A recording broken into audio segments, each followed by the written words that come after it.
বিপিএলের চলমান একাদশ আসরকে কেন্দ্র করে যেন বিতর্কের শেষ নেই।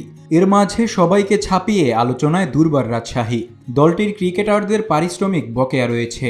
এবার এই ইস্যুতে কথা বলেছেন খুলনা টাইগার্সের অধিনায়ক মেহেদী হাসান মিরাজ। তার মতে, খেলোয়াড়রা দিন শেষে টাকার জন্যই ক্রিকেট খেলে। মিরাজ বলছেন, দিন শেষে কিন্তু আমাদের সবারই বদনাম হবে। আমরা যদি এই জিনিসগুলো ঠিকঠাক মতো মেনটেন না করি, ঠিকঠাক ব্যবহার না করতে পারি, তাহলে দিন শেষে আমাদের ক্রিকেটের জন্য বদনাম হবে, আমাদের সবার বদনাম হবে। সেটি যেন না হয়, সেজন্য আমাদের প্রত্যেকেরই দায়িত্ব রয়েছে। আমরা যেভাবে আন্তর্জাতিক পর্যায়ে ক্রিকেট খেলছি, বিশ্বে আমাদের ভালো করলে বাহবা দেয়, সে জিনিসটা আমাদের এখানেও বজায় রাখা দায়িত্ব। পারিশ্রমিক না পাওয়া ক্রিকেটারদের জন্য খারাপ লাগছে মিরাজের। এ ব্যাপারে তিনি বলেন, এটা খারাপ লাগছে।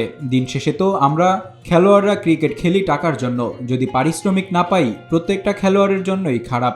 যেহেতু ক্রিকেট বোর্ড আমাদের অভিভাবক, তারা এই ব্যাপারে কথা বলবে বলে আমি আশাবাদী। তারা আমাদের প্রত্যেকটা মানুষের দায়িত্ব নিয়ে কথা বলবে সবার সঙ্গে, যারা ফ্র্যাঞ্চাইজি মালিক আছে।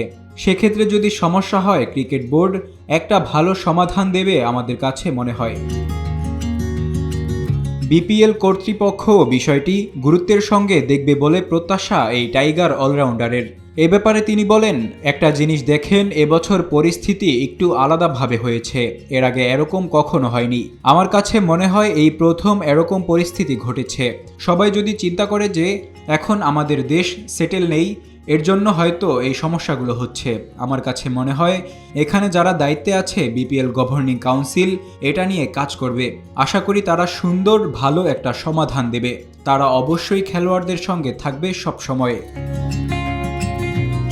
প্রসঙ্গত, চলতি বিপিএলে এখনও প্লে অফ নিশ্চিত করতে পারেনি মিরাজের দল খুলনা টাইগার্স। তবে পয়েন্ট টেবিলের 5-এ থাকা দলটির সামনে সেই সুযোগ রয়েছে। 10 ম্যাচে তাদের পয়েন্ট 8। বাকি 2 ম্যাচ জিতলেই তারা উঠে যেতে পারে প্লে অফে। বিপরীতে 1 ম্যাচ হারলেও বিদায় নিশ্চিত হয়ে যাবে মিরাজদের। Desk report, public post, Dhaka.